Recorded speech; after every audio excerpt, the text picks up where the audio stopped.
mungkin aku mau tanya terkait hal yang tadi dibahas sih Mas.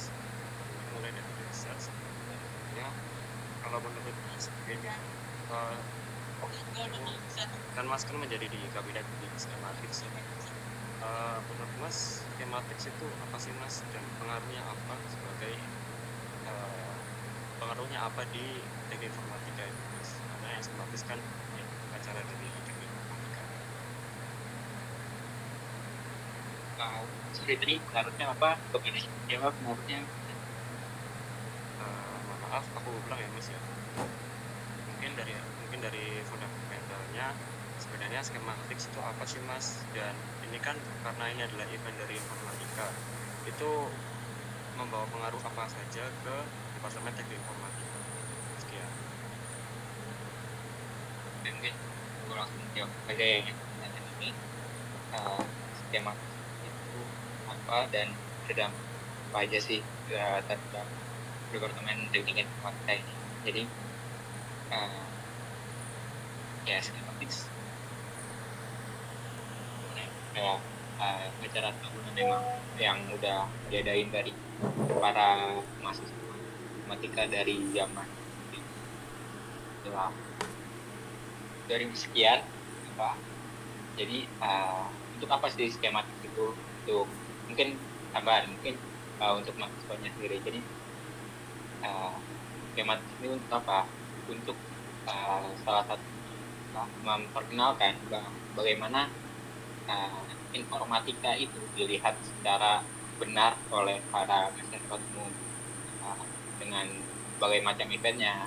Kan semakin kesini di 2024 ini kan juga event-eventnya sudah mulai beragam, dari ada NLC, UPC, BSD, dan IPA. Lalu untuk departemen itu apa? Kerja kayak ya kita memperkenalkan bagaimana kehidupan di informatika gitu, kayak kita sebenarnya bagaimana. Untuk departemen ya kita memperkenalkan teknik informatika ITS ini seberapa hebatnya gitulah, untuk ya seberapa hebat dan seberapa uh, untuk dikenal lebih tepatnya. Terus kayak dari event-eventnya kan juga nggak hanya event yang uh, pertunjukan. Event kita adalah pelatihan juga, dan uh, ya bisa dibilang kayak mengenalkan lebih dalam gitu, kayak dari NLC kita menyediakan tempat untuk para murid-murid SMA, terus NPC untuk para mahasiswanya, biar para mahasiswa informatika, computer science bisa berkompetisi di sana. BSD memperkenalkan, menyebarluaskan informasi digital yang baik dan benar bagaimana dari seminar dan bootcampnya. Terus Riva sendiri mungkin lebih tepatnya kayak mengajak para mahasiswa-mahasiswa informatika ini untuk liburan ya, kayak biar nggak di kan monitor terus tetap uh, yang itu jadi kayak sarana hiburan bagi mahasiswa informatika sendiri lah gitu. Mungkin uh, ya itu yang saya jelaskan, mungkin cukup menjawab atau bagaimana. Oke, terima kasih Mas. Jawabannya sudah cukup yang Mas tanyakan tadi.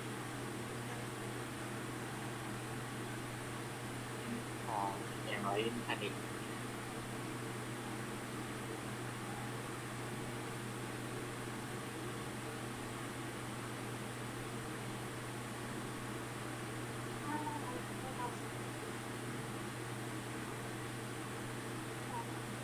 Mas Wahyu, pembelajaran tentang apa yang Mas dapetin dari pengalaman menjadi bagian dari skematik ini Mas, khususnya di bidang data manajemen?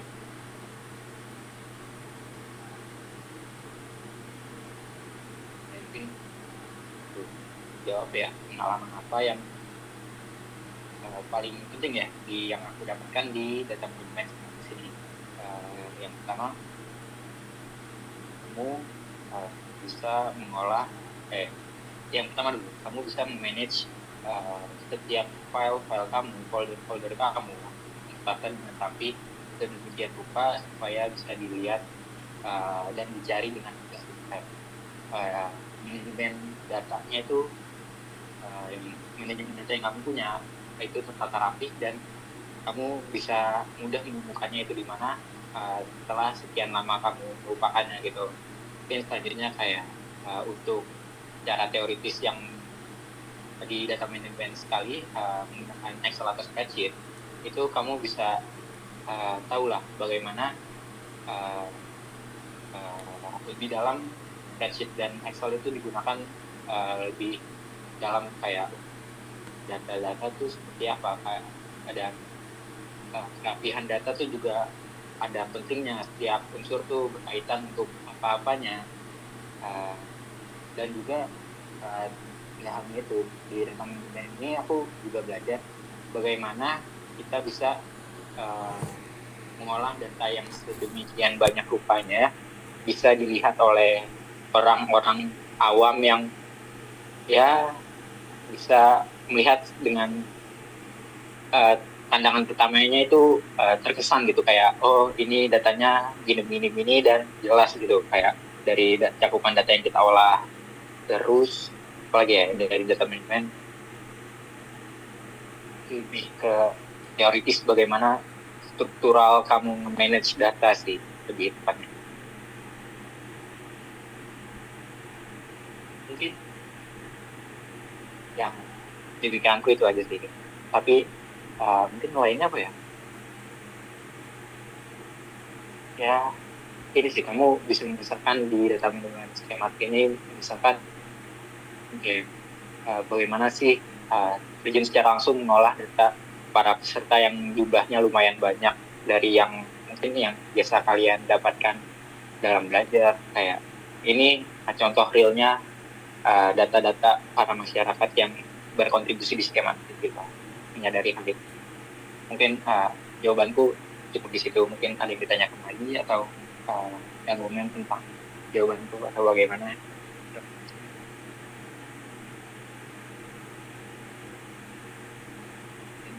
Pertanyaan selanjutnya atau bagaimana?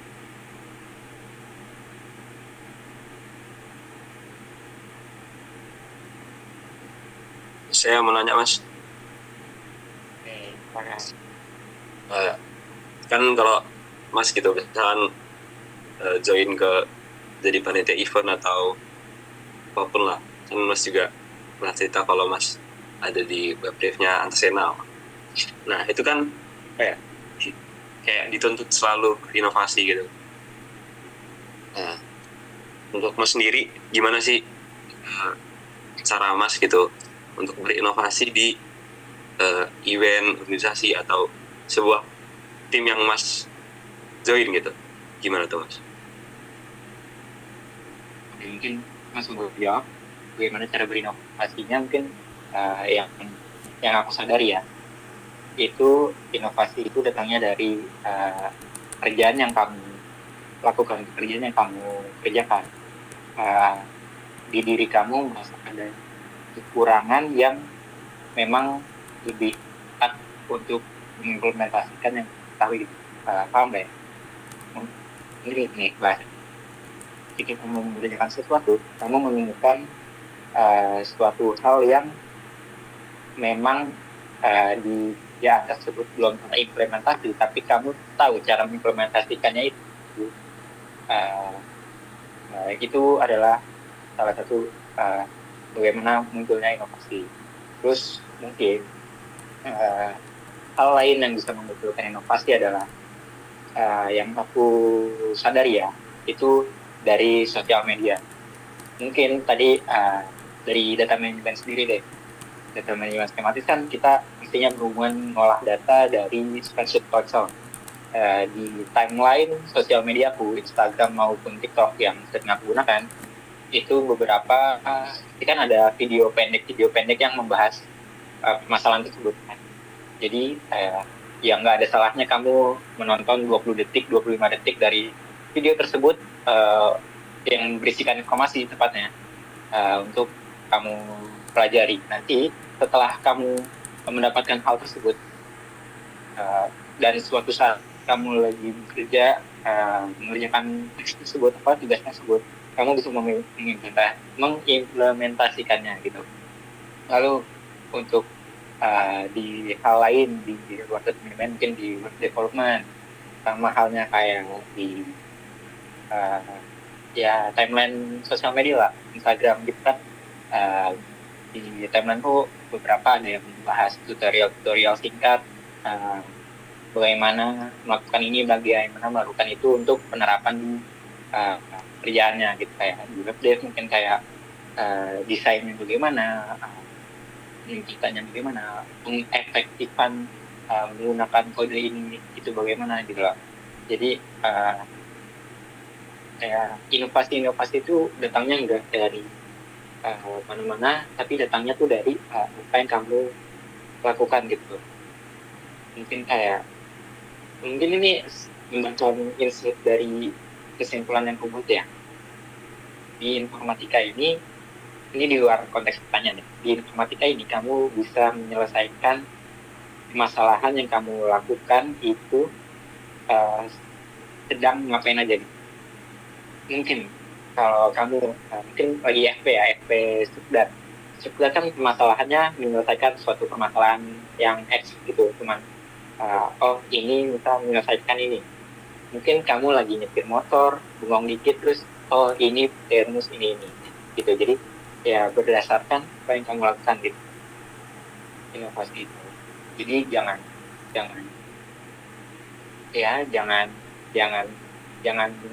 bingung-bingung mencari inovasi itu dari mana gitu. Ya, gitu. Ya, itu mungkin menjawab ya.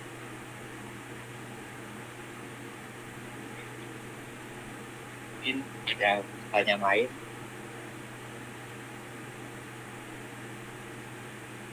Oke, mungkin ini ada tadi temennya Vela ya, ada saya tuh Anissa Fitriana. Mungkin aku kan belum kenal nih sama kamu filmnya, kenalan dulu, nanti mungkin boleh bertanya untuk ya SITD.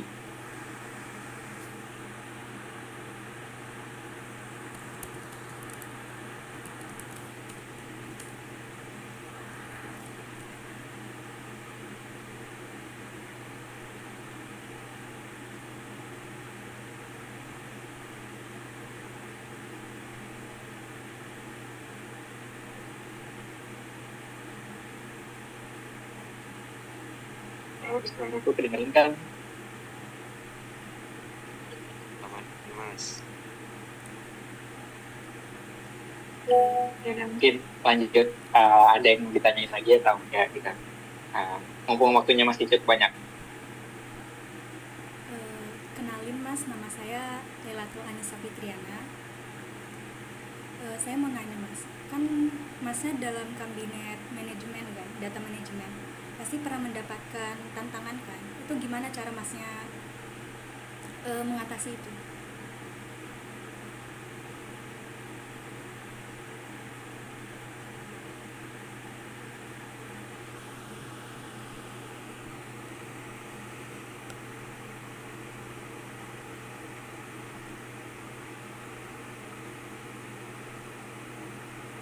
Terus mungkin bisa diulang atau dicek aja.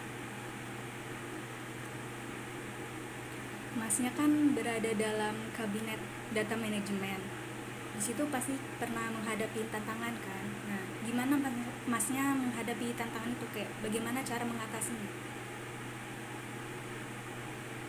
Oke, menghadapi tantangan dan cara mengatasi tantangannya.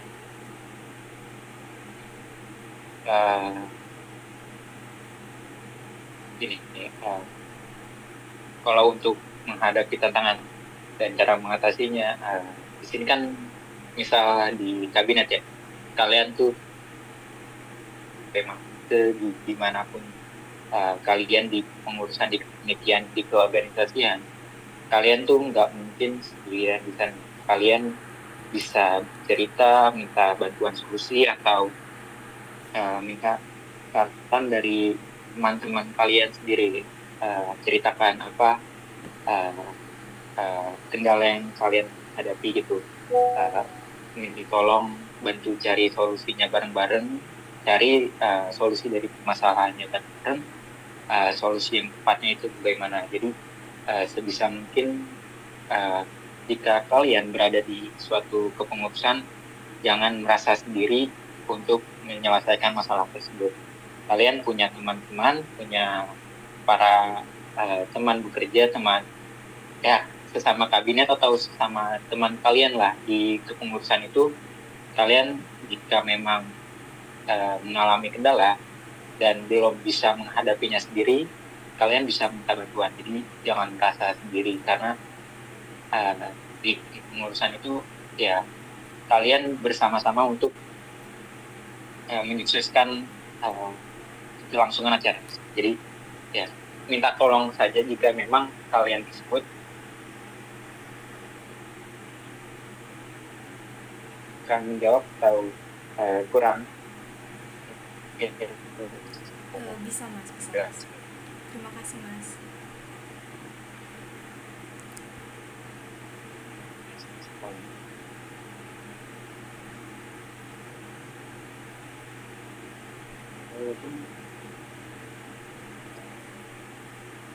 Kan pertanyaan lain kan tadi juga dikasih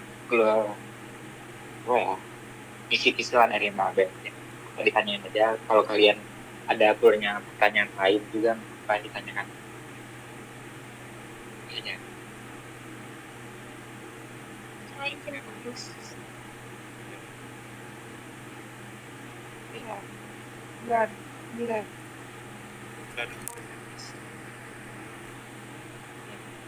Ya, mau. Nah, ini saya mau dari pendapatnya Mas Bram. Yang dari pertanyaannya dari Mbak Abel tadi, yang bagaimana cara berkoordinasi dengan orang-orang yang memiliki beragam pemikiran, itu Mas.